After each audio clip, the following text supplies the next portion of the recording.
Do you just want us to ask a question? Yeah, you ask each other, so it's like... Yeah. Hey, righty. Just a question.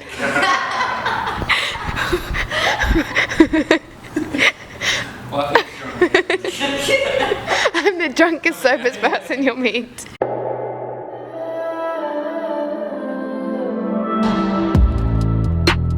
You could be my everything. Take me for what I am. yeah, my name is Ta-Ku. I'm from Perth, Western Australia.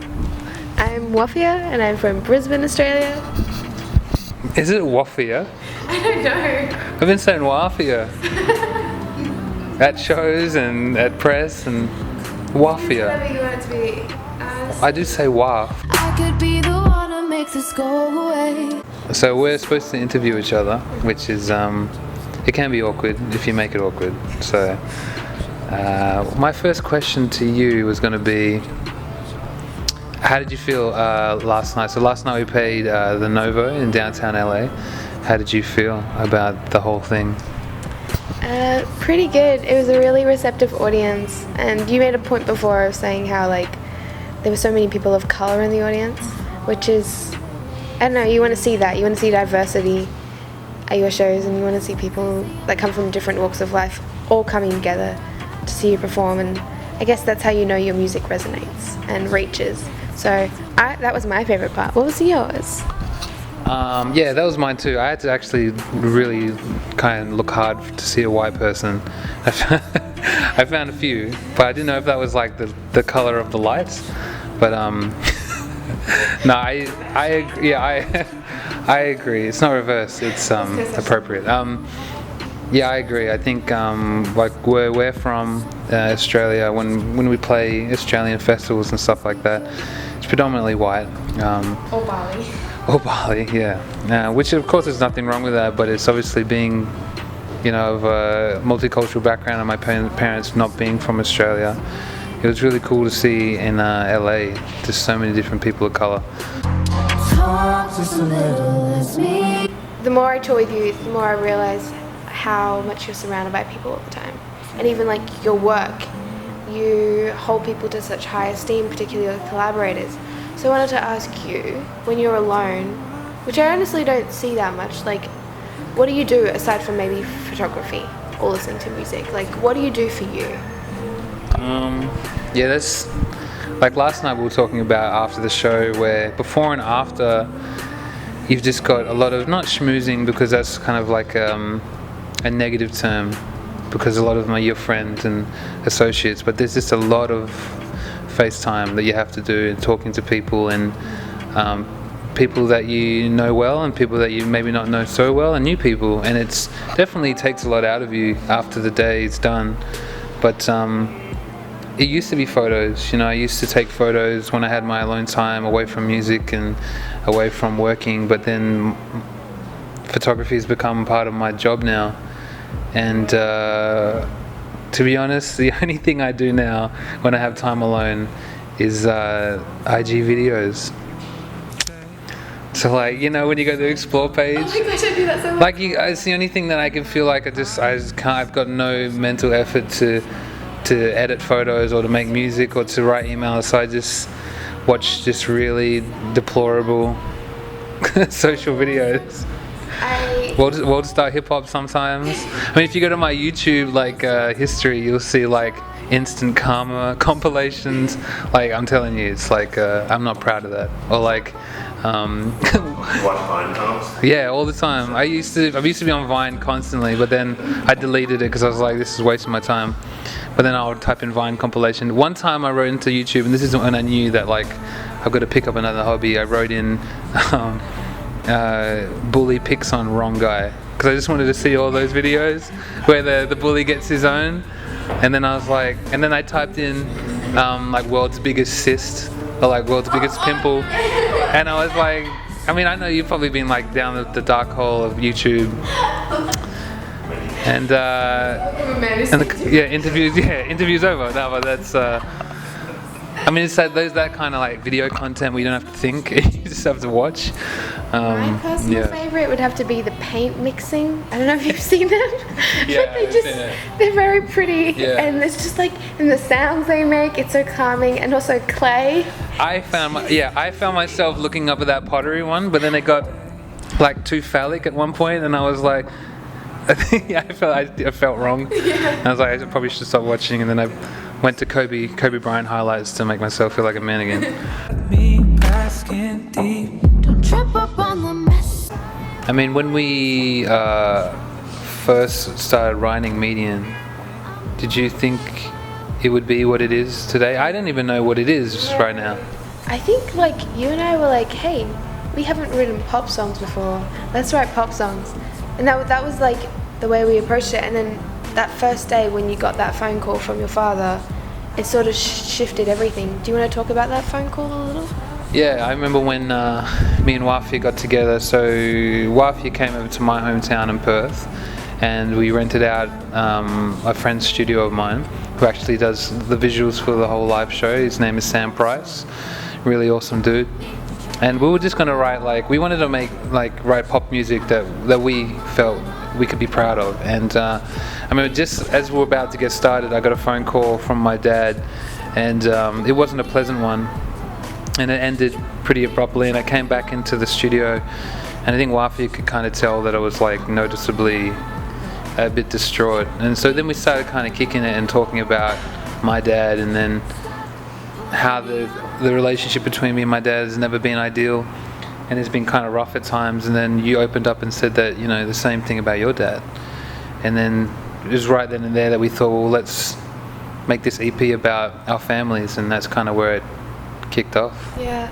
Well, I think we started writing the first song, and then before we knew it, we were writing incredibly personally, and it just sort of felt like we had a service to do to ourselves, and that was to deal with this through music. And those days that we were writing were probably the most therapeutic for me. And whenever I feel like I need to understand what I'm going through with my family, I always think back and refer to those days as when I had the most I had figured it all out, you know. And So do you think that the EP is like a coping mechanism for you? yeah, incredibly. I don't think there's any point, particularly like Love Somebody, like all the songs really hit home for me, but Love Somebody is the one that has a tinge of optimism for me, and there's never a point when I'm singing that and I just don't feel like I need to cry on stage. Yeah. So that's probably the song I connect with the most, as I'm sure it is for you. Yeah, when we sing Love Somebody, whether people connect with it or not, I think that song kind of always makes me tear up, just because I feel like when we wrote that EP, I knew my dad was never going to hear it. Because for those that don't know, my dad, I love my dad very much, and I know he loves me. But for some reason, he just hasn't really latched on to the fact that I make music for a living. Doesn't really know too much about Ta-Ku. I made a joke at the Red Bull thing that he still thinks I work in health insurance, which is funny, but also really sad. And whenever we sing Love Somebody or I think about this EP, it kind of just solidifies the fact that as an adult man that I am now, I still have that disconnect with my father, which seems crazy because it's been 29 years where that could have been kind of consolidated or reconciled. But I think this whole EP for me is just kind of solidify the fact that it doesn't really matter if those bits are missing. You know what I mean? Like, this EP for me kind of gives me my own self-confidence to say it's okay, just do your thing. This part of my life isn't necessarily what defines me and my dad's relationship. It's everything else. Anyone else would walk away. A lot of people that I know, it's like, you know, they think that you're the next big thing, and I agree. Just because you're such a unique artist and everything you do is very considered, and you're still new to it all. Like, how are you finding going from being a med student to now this is your full-time job where you're a musician / songwriter? Well, I think everyone in high school was kind of surprised that I ever did this. I don't really talk to anyone from high school, but if you knew me, you knew that I was like that girl that had her entire life planned out. And then suddenly, music came along, and it derailed me in the best way possible. Like, I'm so fortunate to be able to do what you love, and just to even be passionate about what I do. I meet so many people, and some people are quite like lost or confused about what their passion is, and just to even have this and to know that I love music, and to be able to even like have supportive parents that have pushed me and like been like, yes, you can do this, is incredibly, like, I don't know. I think a lot of factors have to go right, like a million little victories have to happen for me to be here talking to you right now, you know. And I just think about that every day, and yeah, you know, nothing in this world is a sure bet, especially in this industry. Like, the best thing I ever heard was that nothing is real until 2 weeks after it's happened, because it just, like, things come and go so quickly. Yeah. And I'm just trying to relish it. Like, I will consider the future, I'm working towards it, but all you can ever do is really try. But all I know is that I really want to do this, and I'm gonna keep at it for, as long as I can. American girl. But like, what do you think is the next step for you? Do you think, I know that you're considering or talking about the next album, but do you see yourself doing a video-based project next, or do you think it will be audio? Or like, the thing with me is, like, I feel like creatively I have a short attention span in a good way. It's just that I just always want to do something else. Like, when we're on our honeymoon, all I was saying to Mion is that I want to start making leather goods, and like, not kinky leather goods, like men's wallets. That's where my headspace is at. And it's like, I just wanted to, like, everyone that I talk to asking about the album, and I haven't really thought about the album yet. I know I have to write it because, you know, contractually I have to, but also, like, I think it's time. Like, I've put out a lot of beat tapes and EPs, and I've never put out a proper album yet. But I definitely want to, you know, incorporate visuals and do some directing in regards to video work and making, you know, one whole experience. I mean, we've seen it before with Frank Ocean and Beyonce, but it's definitely a road I want to go down, where I'm encompassing everything that I'm interested in into that one whole album project.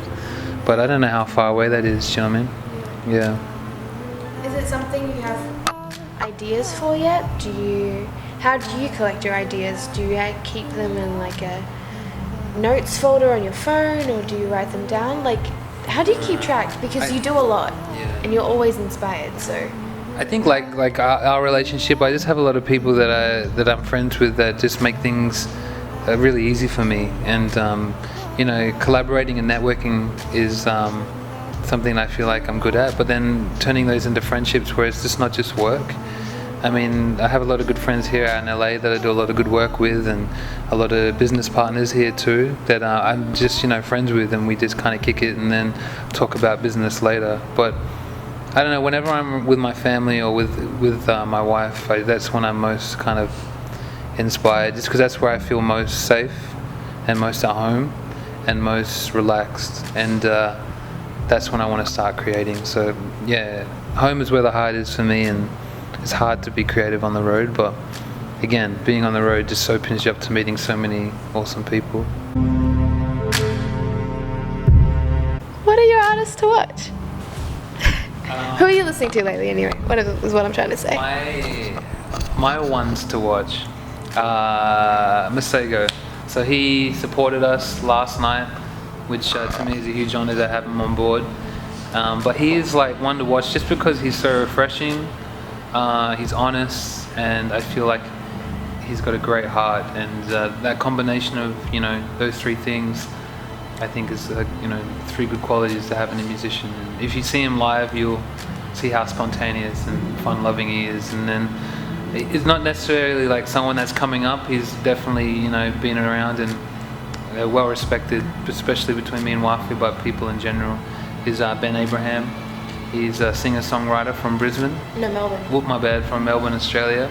And he actually wrote Love Somebody with us. And if you just knew what some of the stuff he was getting into and the people he was writing with and the songs he was behind, but he's definitely due to be one of those, you know, spotlight artists to watch out for?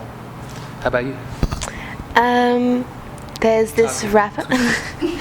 You're well established, thank you very much, sir.